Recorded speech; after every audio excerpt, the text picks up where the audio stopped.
está con nosotros Adelante. nuestro segundo invitado, es Ricardo Valdés. ¿Qué tal? Ricardo, ¿Cómo un gusto están? ¿Qué tal? saludarlo. Bienvenido.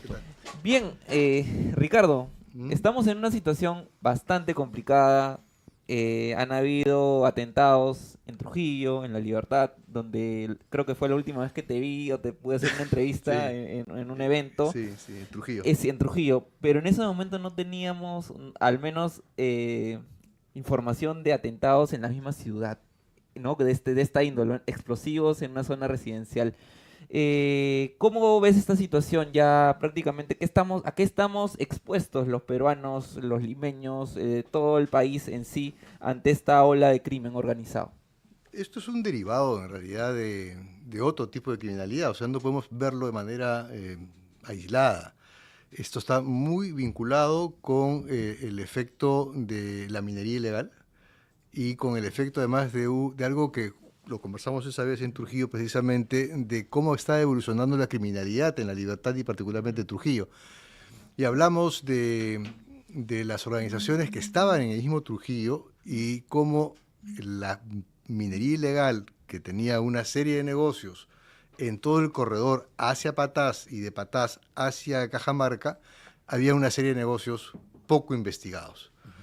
La minería de socavón es solamente un aspecto, pero hay una serie de negocios asociados a esa minería que no están investigados. Me refiero a los centros de acopio, a las procesadoras, a las compañías de transporte, las compañías de seguridad, los hoteles, la explotación sexual, etc. Esos negocios generan mucho movimiento, mucho dinero, mucha exposición, y como son personas o en la ilegalidad o en la informalidad, manejan mucha plata y ellos son las víctimas del secuestro extorsivo, víctimas de extorsión, y eso ha alimentado otras dinámicas de criminalidad que en parte se manejan desde el penal El Milagro, que está sobrehacinado, y en parte se manejan por gente en libertad que se encuentra fuera del circuito del propio Trujillo.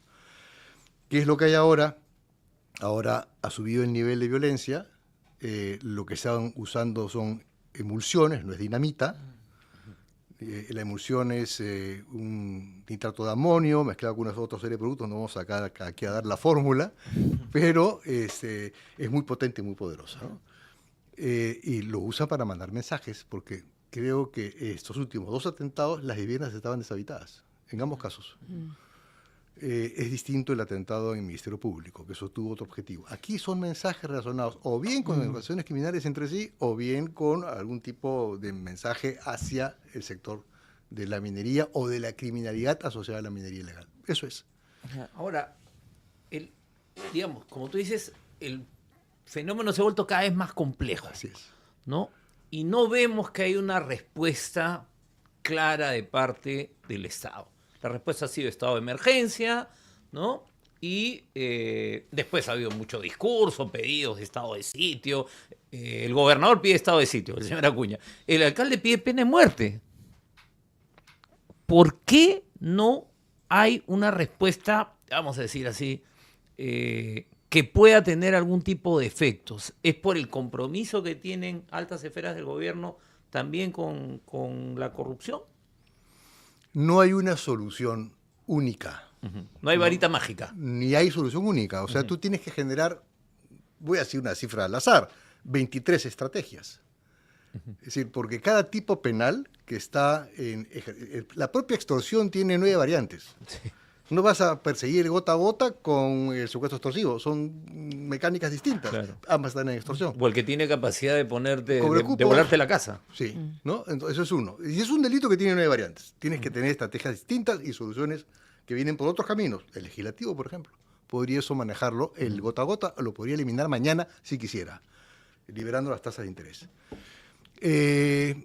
Bueno, entonces las reacciones, como las has resumido, son absurdas. Son absurdas porque estado de sitio que propone el gobernador es una tontería. No existe en nuestra Constitución ese estado de excepción en problemas internos. Para eso está el estado de emergencia. Y Trujillo está en estado de emergencia. O sea, es redundante pedir lo que pide. Es absurdo. No le han explicado. Lo cierto del caso es que hasta el propio ministro de Economía también repitió la misma... Sí. Pues, en fin, no vamos a calificarla. Hoy día el alcalde de Lima pedía tribunal militar. Tribunal porque, militar. ¿no? Sí. ¿no? Pena de Estamos muerte, comentando. tribunal Claro, militar, y ¿no? nuevamente, también es una bueno, una tontería plantearlo así, porque el Tribunal Militar y el Tribunal Militar Policial, porque tiene ambas funciones, son para temas relacionados con el funcionamiento de las Fuerzas Armadas y las Fuerzas Policiales. No aplican para el uso civil. Claro, no Entonces, pueden juzgar civiles. no pueden. Es absurdo, es tonto, es estúpido plantearlo. Entonces dicen cualquier cosa que se les ocurre, se les viene por la cabeza en esta idea de transmitir en época electoral, que tienen realmente el dominio y el control de los temas de seguridad. Y plantean cosas absurdas, ¿no? Como las que acabo de mencionar. Entonces, por otra parte, tienes a un ministro de Justicia que quiere reabrir un penal, la Isla de la Fantasía, por ahí escribió un periodista hoy, que también es un absurdo. Con ese dinero podrías estar ampliando o liberando expedientes técnicos que podrías tener en los 5 o 7 penales que están pendientes de aprobar, 14.000 plazas. Bueno, y el alcalde ahora ha hablado del CEPA de nuevo. Bueno, es que eso dijo de hace tiempo. Pero, ¿no? pero lo ha vuelto a decir Sí, hoy día. sí, claro. Que O sea, es mejor que el frontón, porque ahí la chuchupe el es menos la, peor, es el la menos reja. peor. Estamos Sí. en la Es el competencia nivel. de la idea Sí. menos peor. sí, y se han olvidado de lo que dice la Constitución, donde los penales son para rehabilitar, ¿no? No, Por supuesto y que justo quería ir a ese punto, que me Dime. parece fundamental. Veo muchos streamers, muchos espacios con muchísimas visualizaciones, en los cuales se habla de este tema, porque es un tema cotidiano, ¿no? Y se habla de una oposición entre los derechos humanos y la seguridad ciudadana. O sea, no se puede controlar el problema de la criminalidad respetando los derechos humanos, porque no, hay que aplicar normas que no tengan en cuenta los derechos humanos. Entonces vamos por pena de muerte, vamos a levantar a la gente así como en El Salvador, ¿no? A todo un barrio y ya luego veremos pues quiénes eran y quiénes no eran de la pandilla. Entonces hay esta oposición que quisiera saber cuál es su opinión, si es real. ¿Se puede hacer una estrategia efectiva de contener el crimen organizado que estamos viendo y que está poniendo los pelos de punta a la ciudadanía con una estrategia que respete los derechos humanos? Es que no hay otra forma de hacerlo. Es decir, si estamos en un gobierno democrático manejado por una constitución que tiene derechos fundamentales protegidos, sobre los cuales los ministros juran ante eso y también los congresistas, no puedes hacerlo de otra manera, más que respetando ese libro fundamental que es la Constitución, que tiene derechos fundamentales que tienes que respetar y hacer cumplir. Pero yo he escuchado a varios, y no solamente opinólogos, he escuchado candidatos diciendo que los derechos humanos son para los humanos derechos. Esa es la frase, ¿no? Es que la Esa es necedad la frase, es gratis. La necedad es gratis. Y la verdad es que estamos acostumbrando, estamos normalizando la necedad. Estamos normalizando que la gente diga lo que se le ocurre. ¿No? Cuando la seguridad se maneja con estrategias, con investigación, con trabajo profesional, con eso se maneja la seguridad. Y eso es lo que no está poniéndose en práctica, porque es decir, un Consejo Nacional de Seguridad Ciudadana se acaba de reunir por segunda vez, cuando debería tener al menos 2 reuniones mensuales. Claro, pero ¿por dónde habría que empezar? Ya, porque tú me has planteado que son muchas las estrategias que hay que desarrollar, pero ¿por dónde hay que empezar? Es que estas estrategias que hay que desarrollar es una sola estrategia, que es una estrategia que tiene 3 niveles de comprensión. Okay. Una, que es la seguridad ciudadana, que tiene que hacer con el crimen común, con la calle. Ahí funciona un estado de emergencia, eventualmente, ahí funciona el control territorial. Es el primer nivel. Es aquí donde te roban el celular, te roban el carro, se meten a tu casa. Bien, ese es el primer. Extorsión no está ahí. No. Ok, El segundo nivel es el crimen organizado, ya, ahí está. ¿no? Y eso tienes otro proceso. La primera se maneja desde las comisarías, por ponértelo, ¿no? Claro. ¿No? La segunda es investigación criminal, ¿no? Esas son la investigación policial, el manejo con los fiscales. No te puedes ir peleando con los fiscales, como ha hecho Santibáñez, Claro. o como hace la presidencia de la República. Ellos han petardeado el sistema de investigación así. Entonces, y ese segundo nivel también se maneja con otro tipo de técnicas. Y el tercer nivel, digamos, la punta, todo está relacionado, ¿eh? Hay vasos comunicantes en todo. Yo robo un celular y pasa al segundo nivel, y eso también pasa al tercero, que son las economías criminales, las economías ilícitas, las más grandes, las que tienen oferta y demanda internacional. La coca se va afuera, el oro se va afuera, la madera de tala se va afuera, el contrabando viene de fuera hacia adentro. Y así, las mujeres que son explotadas salen de aquí para allá o vienen de allá para acá. Entonces, esos niveles, a eso me refiero, que tienes estrategias distintas, porque son negocios distintos. No es lo mismo vender medicinas que vender papas. Y no es lo mismo vender papas en el mercado nacional que venderlo en el internacional. los que están escuchando y que tienen algún tipo de visión de negocio van a entender lo que les estoy diciendo.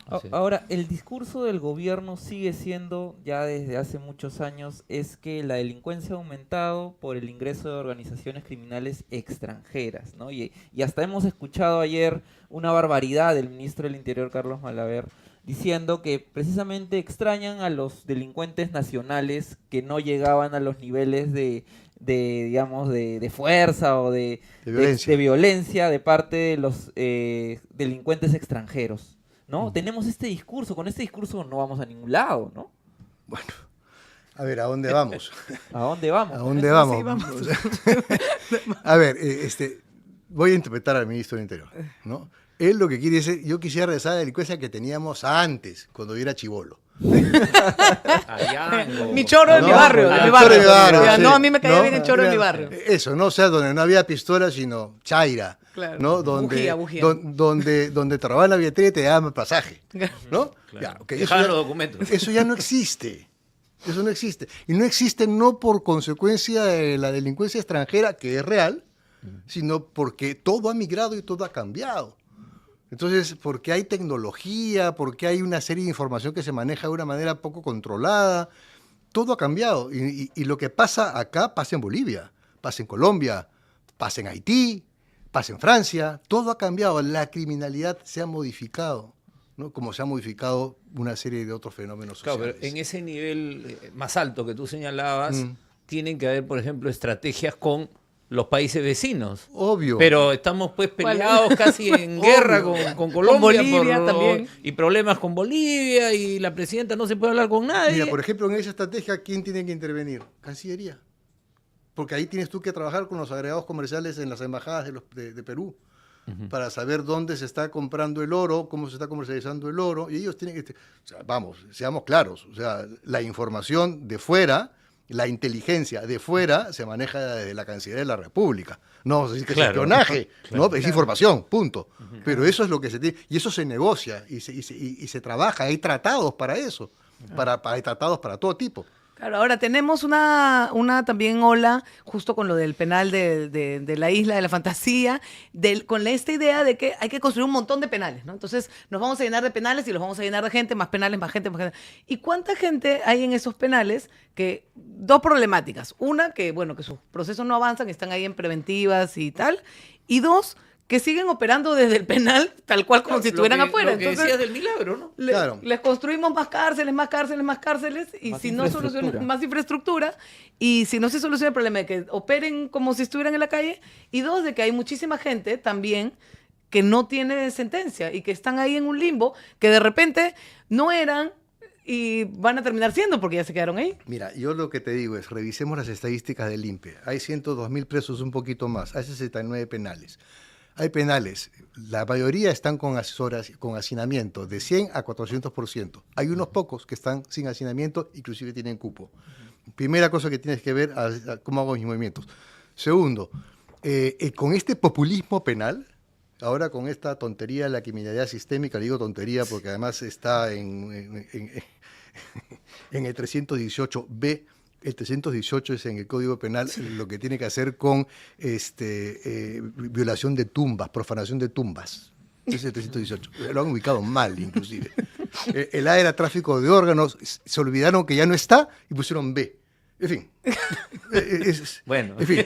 No, es que Son en fin, cositas. porque Un desmadre, pues. no solamente eso, sino que han reiterado lo que ya está. Ya hay cadena perpetua en secuestro, ya hay cadena perpetua en robo agravado, ya hay cadena perpetua en sicariato. Sí. ¿No? Y ahora lo han puesto, si tú usas una pistola de uso civil, puedes ir caer por cadena perpetua. Así, ¿ah? No hay un añito menos, ¿ah? No hay. Entonces, eso es una barbaridad. ¿Por qué lo comento esto? Porque estamos llenando las cárceles con poca rotación. Porque un robo de celular puede ser 25 años de cárcel. Pero eso es lo que quieren, ¿no? Dicen que no salgan nunca esos delincuentes, que se pudran ahí para siempre. Pero es que eso no tiene sentido, ningún sentido, porque tú no manejas así los temas de seguridad. O sea, no se trata de poner 25 años adentro porque te cuesta dinero, porque lo que generas es un problema mayor, porque no estás realmente atacando el problema de tú tener,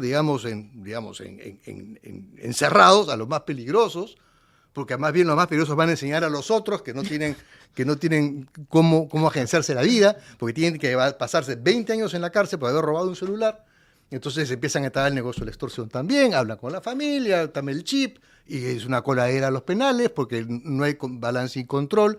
El ingreso de penal está a cargo del INPE, el control de esto está a cargo del INPE, mal negocio, el control tiene que ser a cargo de otra entidad, no del INPE, el INPE está dentro, otra afuera, y luego tienes que analizar qué hay. Es decir, ¿cómo liberas penales? Bueno, analizas qué hay. ¿Saben cuántos presos por extorsión hay? 1.300. Vamos a hablar de cifras redondas. ¿Sabes cuántos presos hay por omisión de alimentos? 2.500. O sea, Y eso que faltan varios ¿Ah? parlamentarios. Parlamentarios que están en lo mismo, ¿no? Pero bueno, inclusive hay uno que estaba por el tribunal, creo. Claro. Pero se ha hablado mucho de estos operativos que hacía la policía, que a mí me ha tocado encontrarme con esos operativos que salen y empiezan a pedir DNI, y levantan gente para que al día siguiente Santibáñez saliera y dijera, hemos detenido Al Tren de Aragua. 1.000 personas, 3.000 personas. No, decían cantidades así Sí. enormes, ¿no? De las cuales, cuando algunos medios fueron a ver, eran por... Es interesante lo que tú dices porque tú estás cometiendo el mismo error que trasladan en los discursos. claro, que... Tú hablas de operativos y eso es una intervención. Claro. Ajá. ¿Bien? Pero te dicen operativo. Claro, Eso es una así lo, intervención, claro, ¿no? Entonces, y presentan a una cantidad exorbitante Claro, de hemos de hecho detenidos, ¿no? 250.000 detenidos o 120.000 detenidos. Sí. No sé, son y de miles ese de miles. porcentaje, ¿Dónde están? la mayoría son por omisión de alimentos, por no tener el DNI a la mano, Ni siquiera. personas... Confunden el intervenido como detenido. Claro, Te lo porque- mezclan, claro. ¿no? Entonces, Cualquier y persona el que detenido pasó- es porque tiene una orden de detención Claro, emitida por un juzgado claro. o porque estás en flagrancia. ¿Me explico? Entonces, por lo tanto, no puede ser un detenido. Si tú tuvieras detenidos en los números que dice la presidenta de cada 28 de julio o cada primer ministro cuando juramenta, entonces las cárceles tendrían que triplicarse en número de internos. Claro, porque ahí- ya claro. está detenido. Claro, Claro, y hay ya un- en el Perú ¿no? hubiéramos acabado con el Tren de Aragua, porque Hay han un presentado juego- como a no sé cuántos Claro, miembros. hay un juego Pero tramposísimo con las tramposísimo, cifras. muy ¿no? perverso Claro. con la lingüística, la semántica y la aritmética. Ahora, también el otro, estuvimos acá con un ex comandante general de la policía y cuando yo le pregunté por el problema, me empezó a hablar de los patrulleros. Pues también esa es otra idea, ¿no? Necesitamos patrulleros. Sé que necesitamos patrulleros, pero eso no va a arreglar las cosas. A ver, nuevamente, A aquí ver. tienes un tema de gestión, ¿ya? Claro. Tenemos, el Ministerio de Interior tiene la flota más grande del país.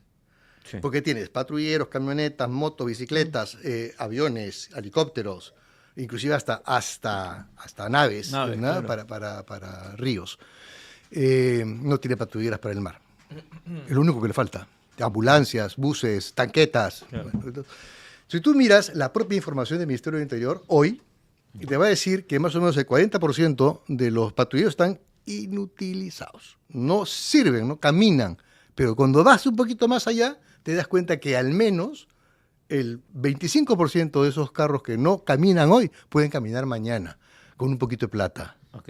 ¿Ven? Hay que llevarlo al mecánico, digamos. Nada más. Hay que Cambiarle la comprarle la faja. llanta, ponerle la batería. Claro. Porque lo que hay es una corrupción transversal. Ahora, Porque hay que, institución. siempre hay que comprar más. Claro, Pero porque ese es el negocio. ese es el negocio. Claro. Porque tienes un corruptor fuera, Claro. donde suele haber algún ex familiar de la policía que forma su empresa para proveer. Y es- Claro. y ahora, Ricardo, ¿cómo empezamos a arreglar la situación? Porque tú mencionabas esta fractura entre la policía, la fiscalía, con normas de que le daba facultades investigativas a la policía y le disminuía estas facultades a la fiscalía, y además hablabas del crimen organizado a gran escala, ¿no? Las Ujú. economías ilegales que al parecer ya tienen incluso, no al parecer, es un hecho casi que tienen representación política en el Congreso de la República con leyes que los favorecen. Y se ha multiplicado. Y se está multiplicando. Entonces, O sea, debemos apuntar a 10.000 las leyes que candidatos. salen. Claro, ahí está, yendo al tema electoral. Debemos apuntar a las elecciones y a quienes nos van a gobernar, a quienes nos van a representar en las próximas elecciones, ya pensando para arreglar esta situación. Sí, claro, sin duda. Yo eso es lo que para mí es la única salida que tenemos ahora, porque ya está demostrado que, en primer lugar, la señora Boluarte dispone de muy poca gente con la cual tiene muy poquitas fichas que mover. Por eso es que rota la misma Sí, gente, sí. ¿no? O sea, porque no tiene cómo mover esto. Entonces, no creo que tengamos una solución. Bueno, hubiese sido, digo ya, porque no creo que ocurra en los siguientes 10 meses que quedan, que hubiese cambiado, al cambiar el primer ministro, hubiese dicho, formemos un gobierno de transición. no convoco a las fuerzas políticas, yo continúo como presidenta, un primer ministro que se elija entre las fuerzas políticas, y armamos una cosa distinta. Bueno, eso no va a ocurrir. ¿Bien? Imposible. Ya, se acabó. Sí. Entonces tenemos que sobrevivir lo que tenemos ahora. Entonces la única esperanza está en quién vaya a tomar el nuevo gobierno y que lo haga realmente con planteamientos objetivos, con sustento, con evidencia, y no con hígado, no arrasando con la Constitución, no considerando que los derechos humanos son una, como diría Cipriani, vamos a decirlo, estupidez, ¿no? Así no se va a construir país, porque entonces lo que vamos a entrar en una espiral con ese discurso de la llamada mano dura, porque yo estoy a favor de la mano dura, pero yo te explico lo que es la mano dura. La mano dura es la aplicación de la ley, respetando los derechos. Eso es mano dura. Lo que pasa es que aquí no se aplica la ley, no se aplica la norma. Eso es mano blanda. Sobre todo mano blanda, ¿no? Mano rota, ¿no? Ahora, hay una pregunta que te quería hacer, porque claro, a los candidatos que ofrecen todas estas barbaridades que hemos comentado antes, ¿no? Les conviene que la delincuencia siga creciendo, que la criminalidad siga avanzando, que sigan habiendo atentados en Trujillo. Poniéndome un poco conspirativo, digamos. ¿Tú crees que hay una lógica de eso o cómo lo ves? Yo creo que hay desidia, yo creo que hay poca comprensión del problema, yo creo que la gente no se pone, sintoniza, busca cómo sintonizar rápidamente con el posible elector, ¿no? Hay corrupción, hay corruptores a montones, hay gente dispuesta a dejarse corromper, a vender su postura, a vender su curul, a vender lo que sea, ¿no? Ese es el gran problema. No imagino a alguien tan maquiavélico. No hay. No, yo no. No lo les veo da. así. Santi, no. No, me parece importante porque Sí, circula no. un poco esa... Sí, yo lo sé, pero mira a Acuña.